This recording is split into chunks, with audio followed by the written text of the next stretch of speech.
Naam. Surah Al-Imran kan dia 1 sampai 80 tu sebab 2 ke 1. Ya. Okey. Saya kalau Ustaz buat lagi 1 ayat ini 1 ayat. Ya. Ini artinya ayat pertama sehingga 80 itu ada hubung kait dengan kedatangan utusan Nasara. Tapi tentu saja Allah menjelaskan dalam berbagai cara. Insya-Allah taala kita akan coba tadabburi nanti ya. Dan banyak isinya di situ sebagai duat ya, to have a dialogue with non muslim ya, berdasarkan pada dalail. Terima kasih. Dan ini yang terakhir insya-Allah taala. Naam, ada Ustaz, memandang kedatangan Aidil Adha ni, orang banyak berkorban. Saya pun insya-Allah dapatlah kumpulan saya dapat sampai 200 ekor. Masya. Jadi di situ saya nampak ada pembaziran Ustaz. Di mana kulit-kulit binatang itu ditanam saja. Ya. Jadi boleh ke kita pergunakan untuk ataupun kita ambil jual dan duit itu kita sedekahkan pada yang berharap anak yatim. Ya. Memang ada keterangannya bahawa daging kurban atau apa-apa bahagian dari kulit yang dikurban, dari binatang yang dikurbankan itu tak boleh dijual. Tapi perlu mungkin kepada pandangan atau fatwa baru, nanti hubungi para mufti.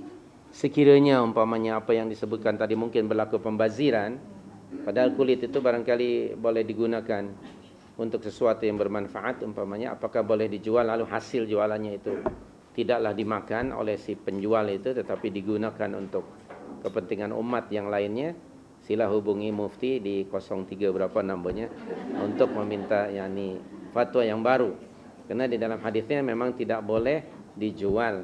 Namun misalnya dalam keadaan yang tadi begitu banyak, barangkali ada pertimbangan yang baru demi untuk kemaslahatan umat daripada tadi dikubur umpamanya kan mungkin. Jadi mungkin wallahu alam ada manfaatnya untuk kepentingan umat. Coba tanyalah, wallahu alam. Silakan. Ingatkan yang berkorban Ustaz, apa benda yang boleh buat yang tak boleh buat. Ya. Okey, yang pertama bahawa kurban merupakan sunnah muakkadah mengikut millah Ibrahim alaihissalam, merujuk pada surah 37 itu. Mulai ayat 100 hinggalah ayat berikutnya dan 102 itu. Kemudian diteruskan oleh Nabi kita Muhammad SAW. Dan Rasulullah juga berkurban untuk dirinya, keluarga dan untuk umatnya bagi mereka yang tidak mampu.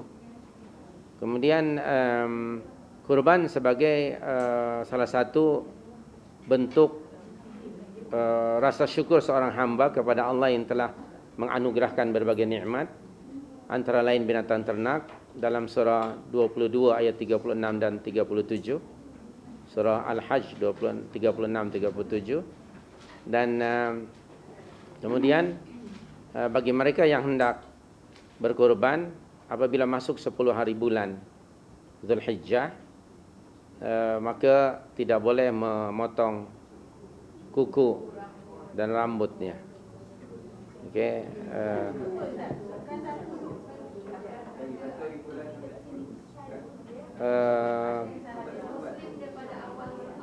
Dari awalnya saya terbaca 10 pula. Anda kuliah dari awal sehingga kalau saya terbaca itu 10, mungkin boleh dirujuk kembali.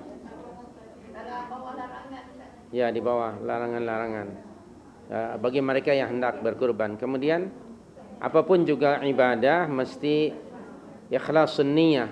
Ini kerana dalam surah Al-Hajj tadi ayat yang ke-37, la yanalallaha luhumuha wala dima'uha walakin yanaluhu taqwa minkum. Daging binatang yang kamu sembelih dan darahnya tidak akan sampai kepada Allah, bukan itu yang akan sampai kepada Allah, tetapi Allah akan menerima ketakwaanmu. Itu sebagai bantahan kepada orang-orang musyrikin, mereka menyembelih binatang lalu daging dan darahnya dipersembahkan pada tuhan-tuhan mereka. Jadi di dalam Islam ditukar bukan itunya tetapi ketakwaannya itu. Maka itu pastikan ikhlasun niyah. Kemudian yang keduanya perlu juga diingatkan bahawa ada beza antara kurban dan akikah. Kerana ada orang yang berakikah dia mengambil satu bagian dari 7 bagian itu. Misalnya seekor lembu kan, untuk 7 orang, dia kata saya ambil satu bagian untuk akikah. Itu salah. Sebab akikah itu Rasul mencontohkan pada kita menyembelih seekor kambing untuk anak perempuan dan 2 ekor untuk anak lelaki. Dan tidak boleh digantikan dengan cara yang lain. Umpamanya Anda tidak mampu 2 ekor kambing, lalu Anda tangkap 2 ekor ayam serama. Misalnya tidak boleh diganti. Tidak boleh diganti. Kemudian daging kurban di dalam surah Al-Hajj tadi ayat 30 ayat yang ke-36 dibagi kepada al-qani' wal mu'tar, yaitu orang miskin baik yang meminta atau yang tidak meminta di kalangan kamu. Sementara kalau akikah ada hubung kait dengan mendapat karunia dari Allah, misalnya Allah menganugerahkan anak, maka ia boleh dimakan oleh non muslim sekalipun karena dia dimasak. Sedangkan daging kurban itu mentahnya, dan orang yang berkurban boleh mengambil bahagiannya jika ia mau untuk mengambilnya atau jika ia tidak ada gaut. Itu saja ya. Wallahu ya. Ada gaut macam saya tak boleh. Silakan. Silakan puan.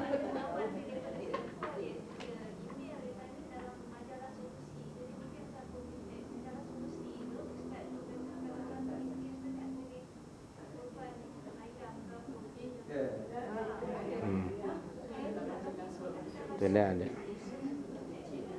Dia tidak boleh ditukar ganti kerana itu yang diamalkan oleh Rasulullah sallallahu alaihi wasallam. Okey. Jadi tidak boleh diandai dan ditukar. Walaupun mungkin misalnya orang kaki pancing dia dapat ikan keli Afrikan besar, lebih besar dari kambing. Tak boleh. Isunya tak boleh ditukar. Wallahu a'lam. Baik, silakan puan. Had umur untuk orang yang berkorban atau binatangnya? Oh, okey. Untuk orang yang berkorban tidak ada had umur. Selama dia muslim, aqil, baligh dan dia berkemampuan. Ya, of course. Bagi yang berkewajiban, of course, nanti ada orang di bawah tanggung jawab dia. Boleh juga dengan orang-orang yang belum baligh sekalipun jika dia berkemampuan. Kerana Nabi ada, dia kata ini dari Muhammad dan keluarganya. Maknanya termasuk untuk yang belum balik sekalipun. Tadi itu yang Muhammad dan keluarga itu 1 ekor lembu atau ya, Nabi sallallahu alaihi wasallam yang pertama untuk Nabi atas sifatnya sebagai pemimpin umat. Okey, dan keadaan ekonomi. Seekor kambing okey untuk keluarganya. Itu atas, dan bahkan untuk yang lain untuk umatnya yang belum mampu. Ini tidak berarti umat itu kemudian senyum dia kata ai tak payah kurban. Sebab Rasul dah buat untuk ai. Nah, jangan begitu. Jadi sekali lagi itu atas sifatnya Nabi sebagai pemimpin umat. Adapun amnya tiap-tiap orang yang berkemampuan. Hendaknya dia menunjukkan rasa syukur kepada Allah dengan mengorbankan binatang. Kemudian keduanya perlu juga diingat. Sebenarnya berkurban hanya sekedar menyembelih seekor kambing, barangkali ramai orang yang mampu. Kena hanya 300, 250 ke 350 ringgit umpamanya. Tapi sebenarnya konsepnya, wallahu alam, konsepnya ialah mengorbankan keinginan diri. Slaughtering kita punya hawa nafsu demi untuk mentaati titah perintah Allah. Okey? Itu yang paling penting. Tengok bagaimana Allah Subhanahu wa taala menguji Ibrahim alaihissalam to slaughter his son. Subhanallah, kerana betapa beratnya. Tapi dia tetap mematuhi perintah Allah sekalipun perintah itu, subhanallah, kalau tanya pada dirinya dan hawa nafsunya tentu tidak sesuai kan?